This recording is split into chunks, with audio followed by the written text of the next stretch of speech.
Welcome to Master Your Money, the podcast that teaches you how to take control of your hard-earned money, all while living your best life. I am your host, Elizabeth Heiza, Chief Marketing Officer at the Barnum Financial Group. I once felt powerless when it came to managing my finances, and my attitude follows suit. Until one day, I changed my mindset, built up my knowledge, and put myself back into a financial position of power. And I started this podcast to provide you with the same education and advice that I received on my journey. Now, I want to help you master your money.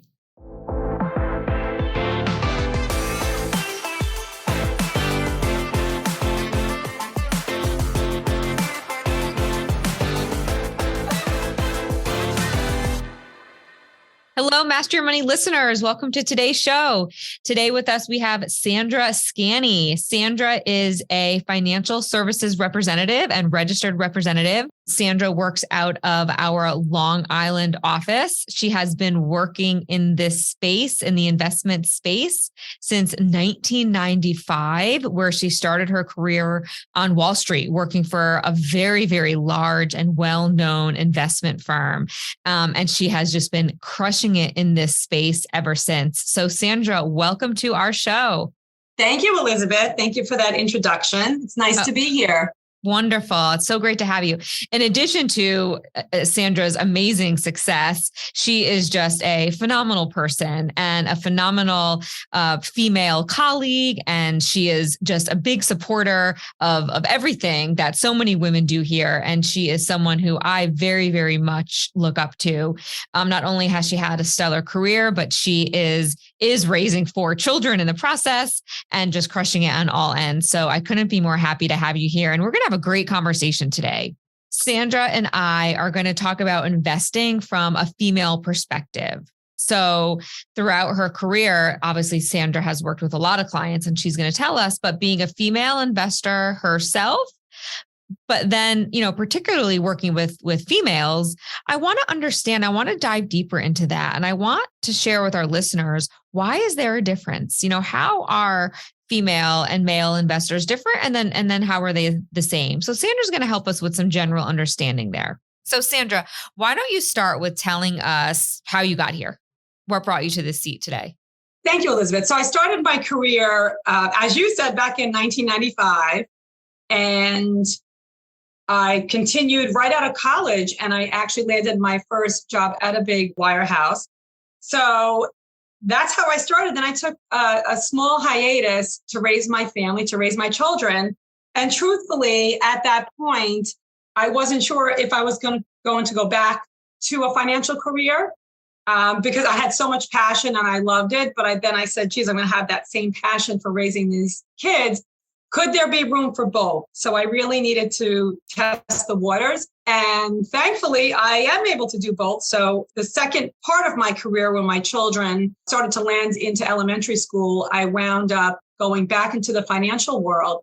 Not so much at a brokerage house, but I wanted to lean more towards life insurance and investing together. And eventually found myself, at Mass Mutual and luckily at Barnum. Which has given me the best of both worlds. Yes. And we're so lucky to have you here.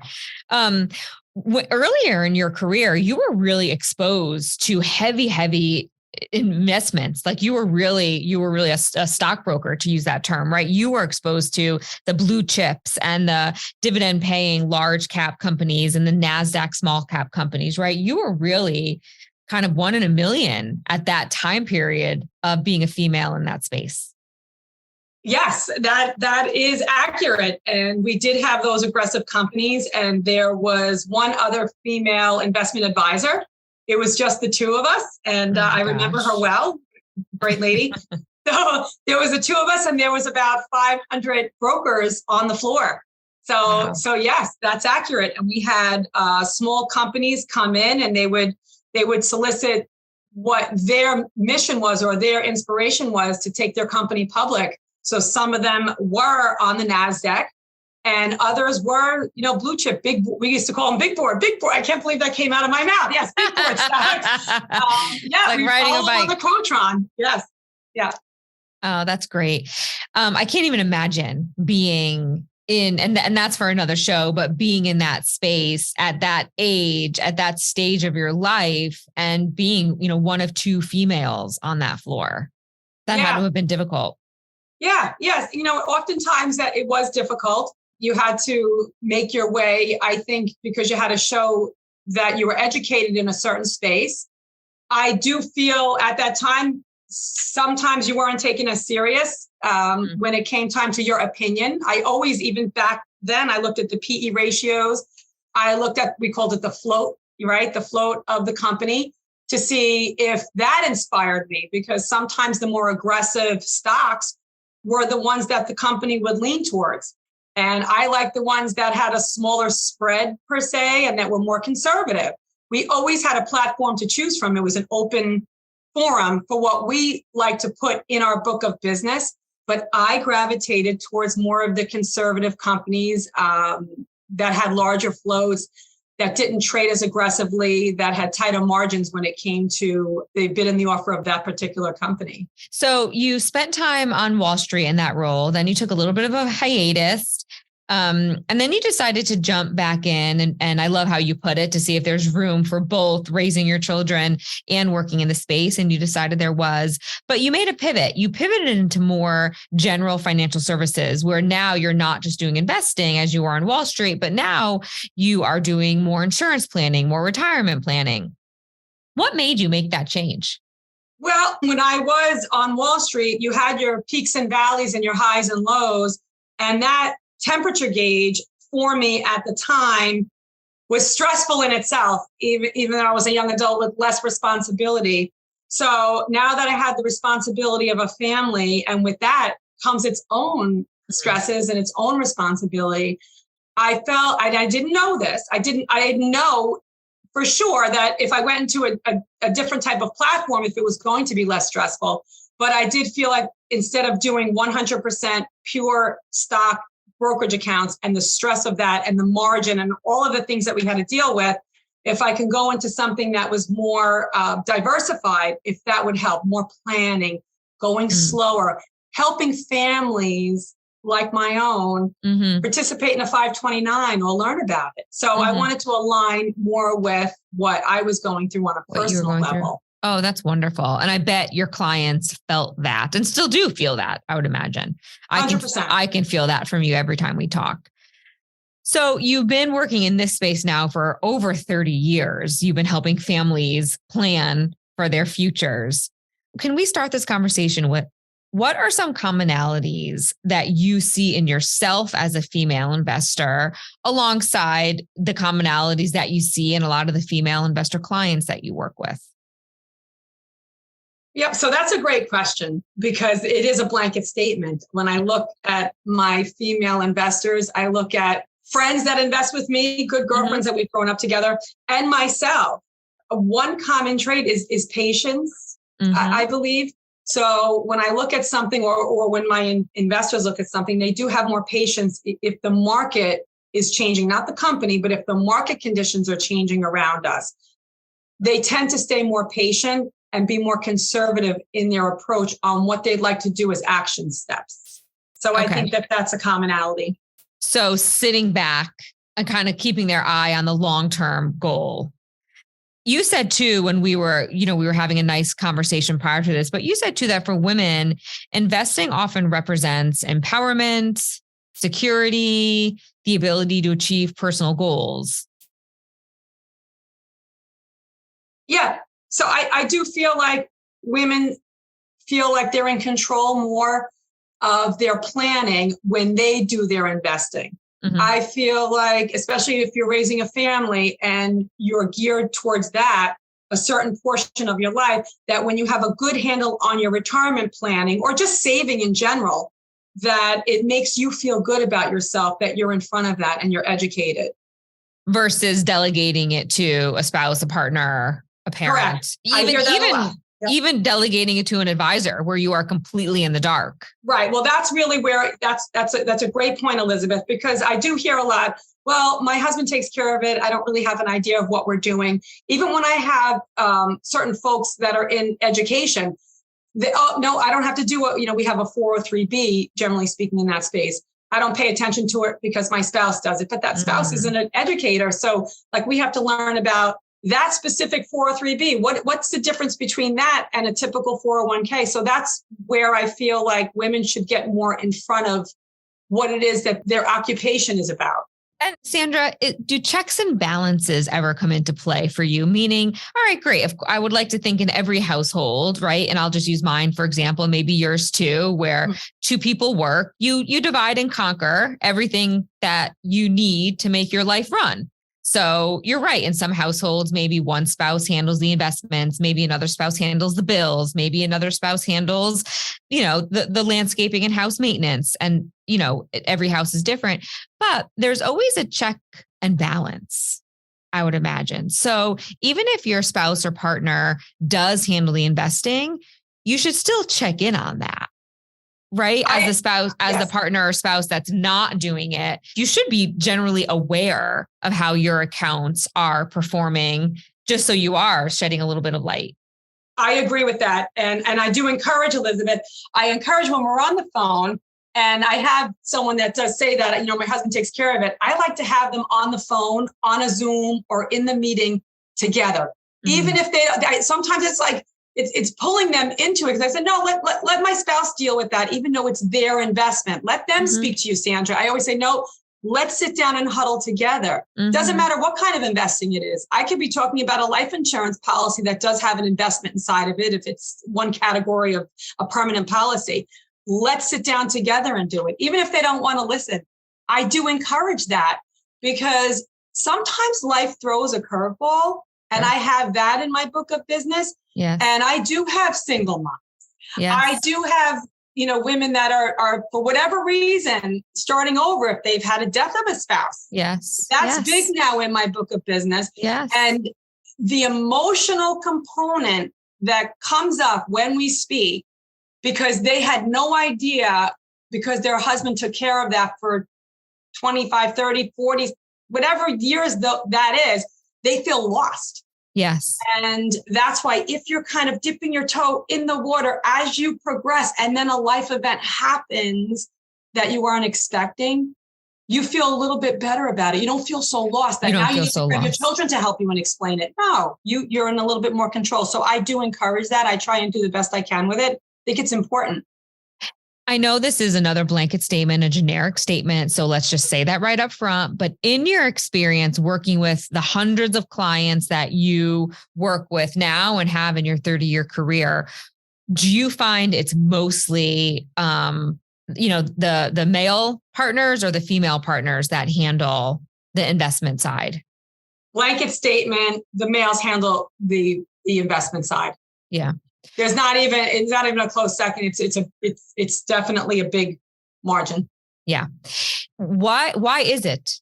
Why is that? Do you think? Why do you think females tend to either shy away, or are they resistant, or, what do you think? Do you ever have conversations like that with your clients about how that delegation happened? I think it's confusing to people. I mean, I have to say in our industry, Elizabeth, as you know, it's constant education for us as advisors, male and female, constant education.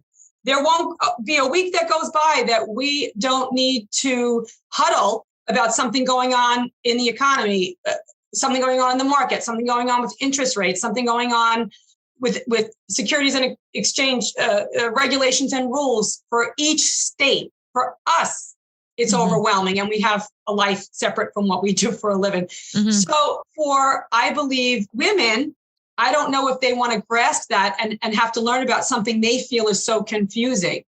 And the truth of the matter is, when you're a financial advisor, yes, you have to have your designations. But when you are an investor, it's not that confusing. You can compartmentalize a little bit so you can understand just enough to know how to ask the right questions, how to maybe go on a podcast, listen to an audio book of just generalists, or just have a sit down with your financial professional person and say, hey, just explain what this means, this target date fund in my 401k.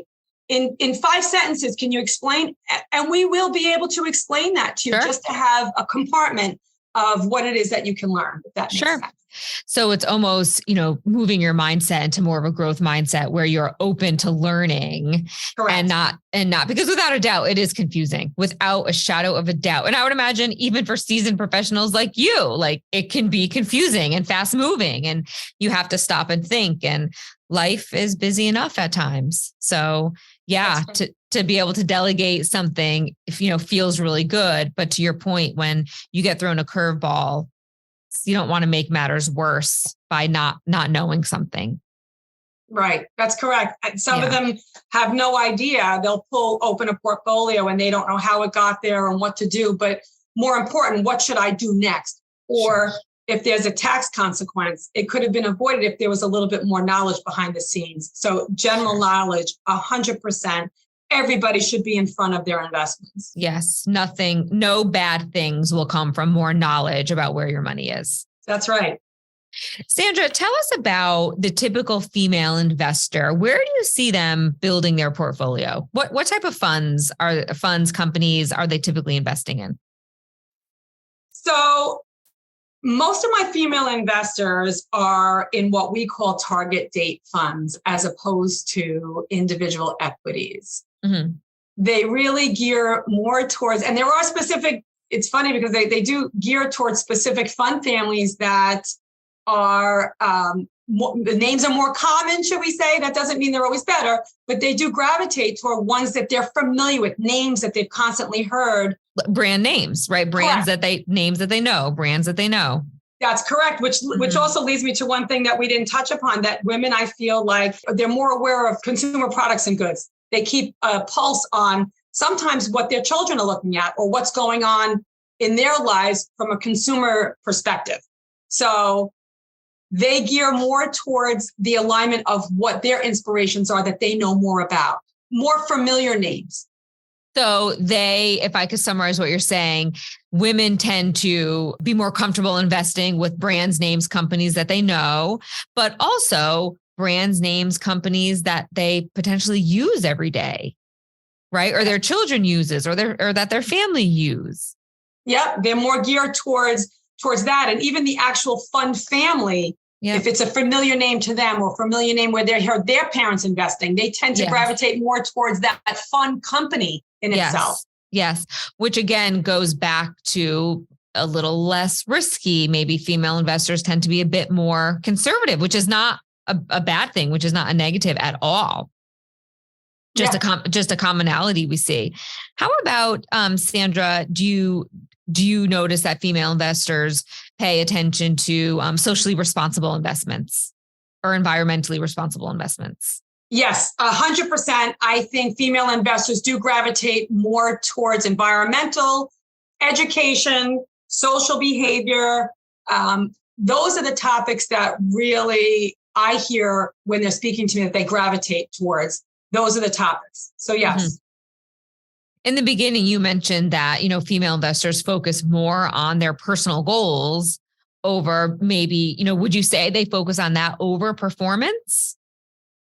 Yes, I do think that women investors focus more on, because they're more conservative in nature, things that align better for their timeline within their family, as opposed to if they hear, if a cryptocurrency comes out or a tech stock comes out or something that's shocking in the news that comes out, that's not going to make a female investor, generally speaking, hop on the phone with myself as an investor and say, hey, I want to learn a little bit more about that. I may want to do that individual equity. Or worse, just tell you to make the move without, I was at a cocktail party over the weekend and my neighbor was talking about X, Y, and Z, and now I want some of that. Right. And there are some investors who will instruct you to make that move, but it seems like your female investors tend to stay the course a little bit more. Yes, they stay the course. And as opposed to some of my male investors, they will hear something going on in the news and right away they would want to make a decision, at least in a certain portion of their portfolio, with a lot of aggressive behavior that's out there now between cryptocurrency all the way through tech. They like to make moves, and they're not all bad, but they like to make moves very, very briskly, not like any of my female clients. They like to talk about the topic. Maybe they like to know what my opinion is and what the view is of our company, but they typically don't ask me right then and there to buy a fund or an equity. Let's put some of our investors in your shoes, right? You said you had gone back to work and you're raising these young 4 children and you have a responsibility back to your family. So, what type of risk tolerance would you say, if you care to share, if you're open to sharing, what type of risk tolerance did you have through those years of your life, those working years of your life? You're still working, but when your kids were a little bit younger. Yeah. So just as a general rule of thumb, my risk tolerance is moderate. It always has been. I've never had, a risk tolerance for the market, even when I was in my 20s, for a very aggressive behavior. That just wasn't that just wasn't how I felt personally. I always felt a little more conservative. I think it comes from my grandfather, who did wonderful investing in Bell South and, Sarah Lee. So I always felt like I was more on the conservative side, generally speaking. But I use the rule of thumb 100 minus your age just as a general rule. I use it for myself because I didn't like a lot of equity. But when I was younger, it helped me really get to that pie of a little more equity when I was younger. But as we get older, if you take that same calculation, 100 minus your age, and maybe that's the amount you would want to put it and have some equity exposure as opposed to a more conservative investment. That's how I did my personal investing as I was raising my children. I felt like there was college to think about and there were bills to think about. So I always wanted to stay more on the conservative side. Can you back up? You said a lot. Yeah. Oh, you said a lot there, Sandra. Okay. Yeah. Let's back up. Can you back up and explain what is this rule? 100 minus age? What is that? Yep. So as a general rule, if you take 100 and subtract your age, let's just say for easy numbers, someone is 50. Yep. And they're looking at what should I do now with this investment? So that would be 50% in equity and then 50% in a more conservative approach on the other side of this pie of 100%. Okay. But let's say somebody was 25 years old. Yep. That would put them in a 75% equity driven risk. Got it. And then, on the other end, if you are, 60 years old, right now you're also inside a more moderate portfolio where only 30 or 40% would be equity driven. You always want to have some risk exposure, Elizabeth, because you do want to teach people to keep pace, as you can see with the inflation. So you don't want to have zero risk and leave it under the mattress. Not that anyone would do that, but you just don't want to have your money sitting there idle. Got it. So that's what the rule is. You take your age minus 100 minus your age, and that will give you a good rule of thumb, so to say, on how much should be put in equity versus more conservative funds. Yes, that's correct. And that's what I would use. Yes. I love that. You talk about, something great that you did with your kids. Your kids are now young adults, right? In college or graduated college? Yeah, they're in their early 20s. Yes. Oh, that's amazing. Are they all working now and kind of managing their, Yeah, they graduated their master's in economic theory. So like I have a blanket statement with my children. They all did the same thing. They all went to the same college. No way. No, true. Oh my gosh. True. Yeah. All 4 went together. They all went to the same college, all had their master's, one psychology major, but economic theory was the major for my other children. So yes, they have 401ks now and they have their own jobs. Yeah. So they're investors now. They are absolutely our investors, all 4. Wow. That's amazing. Congratulations there. Thank you. But you did a little survey with your kids. So tell us about that. Yes. So I have 2 boys, 2 girls. So it was an easy, quick question. And I said, give me one line when I asked the question, the first thing that comes to mind. And I asked how you invest in your 401k and how do you act toward it? Because I of course, I always have my eyeballs on what it is that they're offered. But my daughter, she said, well, Mom, I just buy it and hold it. And then I asked my son, and he does like to trade a lot. Yeah. So there it goes. 50-50. Yes. 50-50. Yep. And it's kind of goes in line with what we just said, that females tend to be more patient. They tend to hold it. And males like to be a little bit more active. Yep, that's correct. And then my son, he dips his toe a little bit into some things that are offered in the platform of his 401k that I know my daughter doesn't, because she'll always check and balance with me. But yeah, that's just their personalities, and he's okay with it, and she's okay with it. Yeah. Everyone feels comfortable. Yes. So talk to us, Sandra, a little bit. You talked about how you believe in the concept of compounding interest instead of receiving a dividend check, right? Reinvesting and compounding. Talk to us about your theory there and how you guide clients there. Yeah. So I feel like it's a simple formula if you just want to get started. I mean, simple compounding interest in theory, especially if you start young and you just keep reinvesting, your portfolio, generally speaking, will grow. So often, if you have a large cap company that offers a dividend, you can get a dividend check once a month for $1.40 or whatever that number is. But if you don't look at it and you set it and forget it, and you say to your advisor, or you're doing this yourself, let's have those dividends reinvested. You really don't look at them, right? Because they're just going to be reinvested. Mm-hmm. But if you compound that year over year over year, so now you're not receiving the $1.40, but now it's compounded, mm-hmm. and you wait, and you can do your own little experiment, mm-hmm. you will see exponential growth. Even if the market, obviously, which it does, has ebbs and flows, it's going to go up and down. If you have a time horizon and you're making that time horizon long, which is what, we always encourage, right? You want to start young. You're going to see growth just by doing that in your investment by using simple compounding interest. I love that. And I love the example, how you gave an example where the amount is so small. I think sometimes what I hear in my world a lot is, well, what does that matter? It's only $1. It's only $5. It's only $10. But that only can jump to, it's only $100. It's only $500. The difference between spending that $5 on a cup of coffee or the $100 on, whatever it is, going out to dinner versus investing that and watching it grow over time. That's a big difference.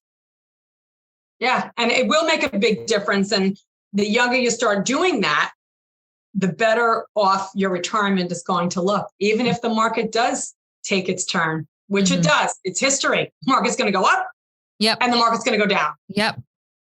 And that definition of retirement is changing for everybody too. So it's not, so much so traditional retirement where you stop working at 60 or 65 and then you go about your day. You turn the page. People are taking mini retirements in their 40s. People are taking these small hiatuses, to use your words, all throughout their life. So to have that retirement account available when you need it at any age is critical.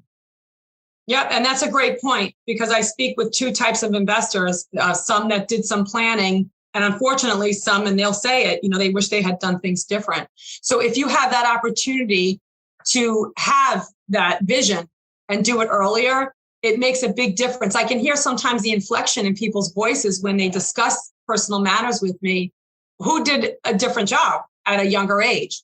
Mm-hmm. So I don't feel like you can go wrong if you start doing this planning really young. And my numbers are really young. My mm-hmm. ages that I'm thinking of are really young because of that compounding interest theory, Elizabeth. Yep. I think the younger you start, the more peace of mind. And I say to my clients, and I use this term a lot, putting yourself in the driver's seat, because you make different decisions and you're able to make decisions based on having financial security that maybe you won't have the choice to, if it doesn't even have to be a life event, but you are able to make good choices. You're in the driver's seat to control what you want to do if you have that financial stability.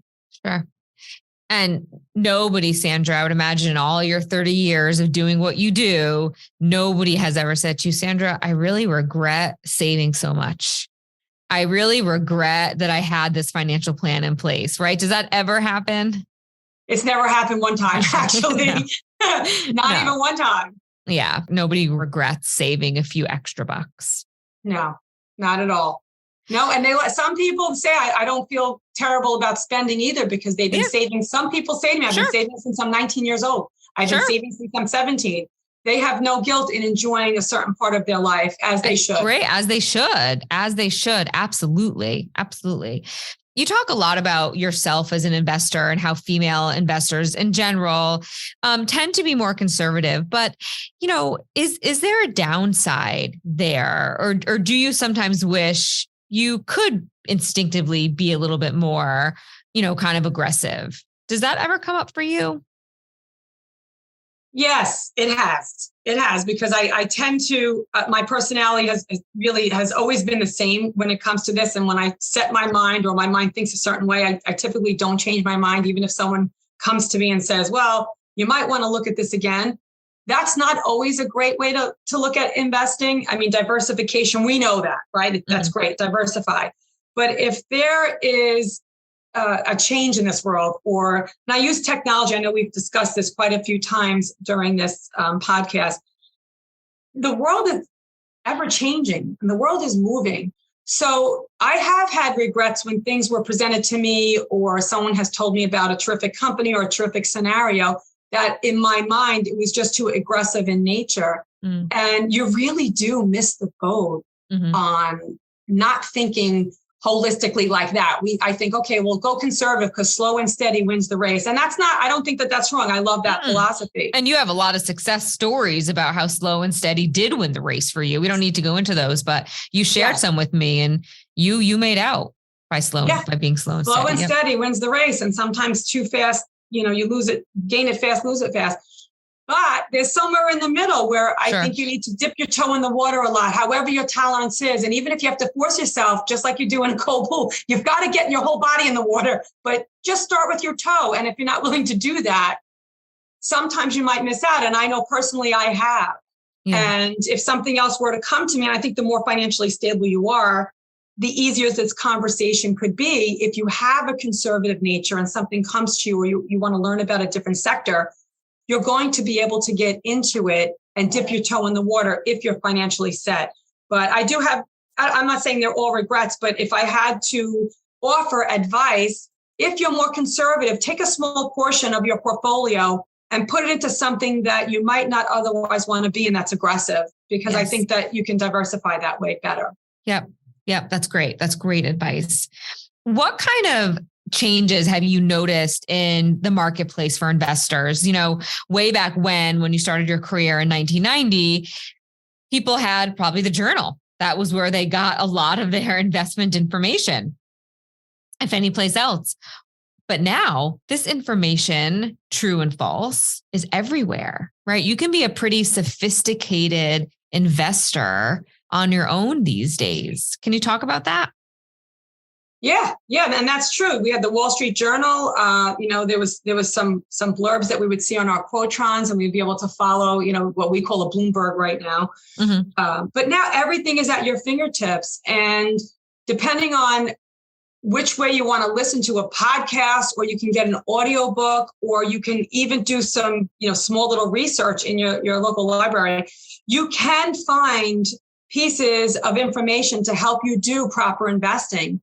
And if there's a specific company that just came out now, you want to know it right now, there are ways just on an application that you can find out PE ratios and history and historicals on what that stock price has done over a certain duration, just on your, on our smartphones.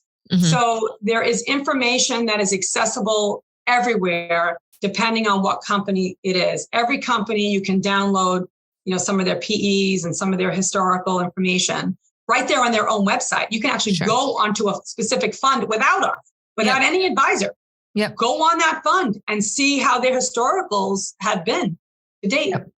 So the information's all there for you to see. Yes. In closing, because we're up on time right now, this was phenomenal. I think also a big mistake investors make is just that term in of itself. I think when people think of the term investor, they think of like a huge, big name where you have boatloads of money that you're investing in the market. And I think people tend to forget that if you're investing in a 401k, you're an investor. If you have an E-Trade account, you're an investor. So talk to us right now about all the females out there, whether they just got their first job or they're starting to plan for their retirement. What is one small action they can take as an investor today that could impact their future? So first and foremost, if your company offers a 401k, sometimes we say, does that company have a match or no match? Regardless, you should be signing up for that 401k at your workspace. And you don't have to go all in for the maximum amount, but you should be involved in your 401k. That's the first thing. That's, for me, is a no-brainer. The other thing is if your company offers a Roth, and a lot of people don't know it, not just women, but if your company offers a Roth inside the 401k, some people don't understand, I didn't know that. I thought it was just a 401k. You can invest in the Roth inside your 401k and maybe split it. Maybe half of we call it payroll deductions, right? Half of your deduction will go into your traditional and half would go into your Roth. So you can start by doing something like that and become educated in what your company is offering you. Are they offering a match? If you don't understand it, human resources is always a great tool. You can get something from them to say, what does that mean? A percentage, how much can I, without talking to an advisor, just HR, how much am I allowed to do? And you can do all of this. Typically, it's done on your laptop. We call it open enrollment. You can just sign up for your 401k that way. I think it is an amazing way for any female investor to start, is signing up for a 401k. If your company doesn't have that, maybe earmark in your mind, I know I want to put away at least $2,000 this year. Doesn't have to be your max of $2,000. So open up a small Roth IRA for yourself. You can do it through any platform, any easy platform, without having to involve anybody else and keep your feet down. Keep it simple. Love that. I love that. Sandra, this was phenomenal. Thank you so much for giving all of us this space to learn and to feel like our investment style is our own, no matter what it is. But thank you so much for all the great work that you do and all the great information that you shared. Well, thank you, Elizabeth. As usual, you are incredible and you made this easy. So thank you very much. And thank you for inviting me. Oh, my pleasure. Thank you for listening to Master Your Money. Please rate, review, and subscribe on Apple Podcast, Spotify, or wherever you listen to your podcast. Every little bit helps. You can also follow us on our Instagram at Barnum Financial Group. If you're interested in connecting or working with a financial advisor at the Barnum Financial Group, the links are in the show notes of this episode. All opinions expressed by the program participants are solely their current opinions and do not reflect the opinions their respective parent companies or affiliates or the companies with which the program participants are affiliated. Investments or strategies mentioned in this program may not be suitable for you, and you should make your own independent decision regarding them. This material does not take into account your particular investment objectives, financial situation, or needs, and is not intended as recommendations appropriate for you.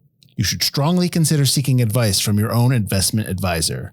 Securities and investment advisory services offered through qualified registered representatives of MML Investor Services, LLC. Member SIPC, 6 Corporate Drive, Shelton, Connecticut, 06484, telephone number 203-513-6000.